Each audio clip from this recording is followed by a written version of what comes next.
चित्रकूट नगर में एक राजा रहता था। एक दिन वो शिकार खेलने जंगल में गया। घूमते घूमते वह रास्ता भूल गया और अकेला रह गया। थक कर वह एक पेड़ की छाया में लेटा कि उसे एक ऋषि कन्या दिखाई दी। उसे देखकर राजा उस पर मोहित हो गया।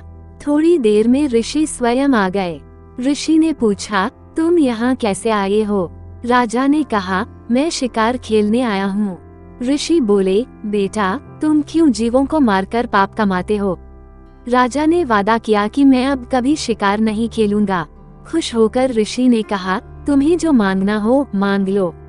राजा ने ऋषि कन्या मांगी और ऋषि ने खुश होकर दोनों का विवाह कर दिया।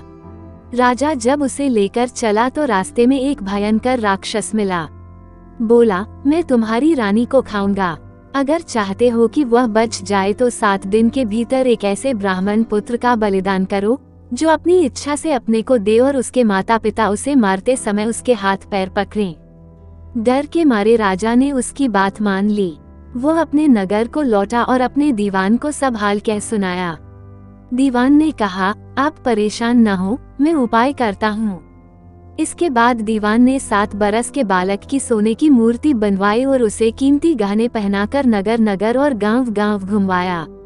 ये कहलवा दिया कि जो कोई 7 बरस का ब्राह्मण का बालक अपने को बलिदान के लिए देगा और बलिदान के समय उसके माँ बाप उसके हाथ पैर पकड़ेंगे, उसी को यह मूर्ति और 100 गांव मिलेंगे। ये खबर सुनकर एक ब्राह्मण बालक राजी हो गया। उसने माँ बाप से कहा, आपको बहुत से पुत्र मिल जाएंगे। मेरे शरीर से राजा की भलाई होगी और आपकी गरीबी मिट जाएगी।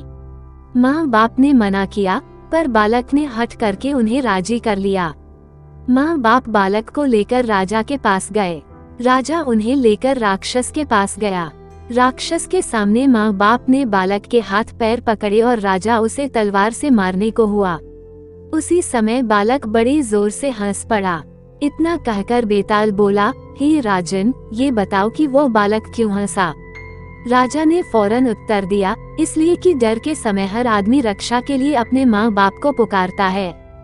माता पिता न हो तो पीड़ितों की मदद राजा करता है। राजा न कर सके तो आदमी देवता को याद करता है। पर यहाँ तो कोई भी बालक के साथ न था। माँ बाप हाथ पकड़े हुए थे। राजा तलवार लिए खड़ा था और राक्षस भक्षक हो रहा था। ब्राह्मण का लड़का परोपकार के लिए अपना शरीर दे रहा था। इसी हर्ष से और अचरज से वह हंसा। इतना सुनकर बेताल अंतर्धान हो गया और राजा लौटकर फिर उसे ले आया। रास्ते में बेताल ने फिर कहानी शुरू कर दी। ऐसे ही नई कहानी वीडियो देखने के लिए अरविंद बाबा ऑफिशियल चैनल को लाइक एंड सब्सक्राइब करें। धन्यवाद।